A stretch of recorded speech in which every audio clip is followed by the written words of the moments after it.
Umiikot hindi lamang gulong, kundi pati na ang diwa ng pagkakaisa habang matagumpay na isinagawa ng Ifugao Police Provincial Office ang isang makulay na fun bike activity bilang bahagi ng pagdiriwang ng ika-30 na Police Community Relations Month at pagpapatibay ng suporta ng PNP Wellness Program.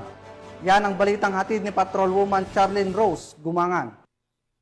Ay na idinaos ng Ifugao Police Provincial Office ang isang makabuluhang fun bike bilang bahagi ng pagdiriwang sa ika-30 Police Community Relation Month at bilang suporta sa PNP Wellness Program nito lamang Hulyo 2025. Ang naturang aktibidad ay pinangunahan ni Police Colonel Jeremias G. Oyawon, Provincial Director ng Ifugao Police Provincial Office, katuwang ang mga kalahok mula Ifugao State University, Ifugao Mountain Bikers, Batang Lagawe Cycle Team, at mga miyembro ng lokal na komunidad. Nagsimula ang rota sa Ifugao Police Provincial Office Ground pababa sa Ibulaw Bridge, papunta sa Barangay Hukab, Kiangan, at tumawid pabalik sa IPPO sa pamamagitan ng Barangay Kaba, Lagawi Road. Kinilala ng Ifugao Police Provincial Office at nagbigay ng mga token ang tatlong nangunang kalahok sa civilian category na sina Ginang Christine Henry T. Mission, BJD Boboban, at Pablito J. Tindungan Jr. Kinilala din ang tatlong nagwagi sa uniform category na sina Police Major Rodolfo T. Fatug, Police Executive Master Sergeant Marlon D. Abuan,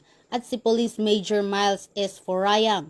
Bukod pa rito, isang espesyal na parangal ang ibinigay sa isang 76 taong gulang na nagtatapos, si Ginoong Alberto T. Lumawi, bilang pinakamatandang kalahok, habang kinilala din si Miss Trixie G. Pinkihan bilang top female finisher. Sa kanyang mensahe, pinahayag ni Police Colonel Oyawon ang kanyang taus-pusong pasasalamat sa lahat ng kalahok, lalo na sa mga miyembro ng mga komunidad na naglaan ng oras upang suportahan ang kaganapan. Ang mga aktibidad tulad nito ay hindi lamang nagtataguyod ng kalusugan at kagalingan, kundi pinapalakas din ang ugnayang nagbubukod sa atin. Ang aktibidad ay dinisenyo ng Ifugao PNP upang higit na mapatibay ang ugnayan ng pulisya, partners, stakeholders at komunidad. Mula dito sa bayan ng Lagawe, ako ang iyong PNN correspondent, Patrolwoman Charlene Rose Gumangan, alagad ng batas, tagataguyod ng balitang pulis.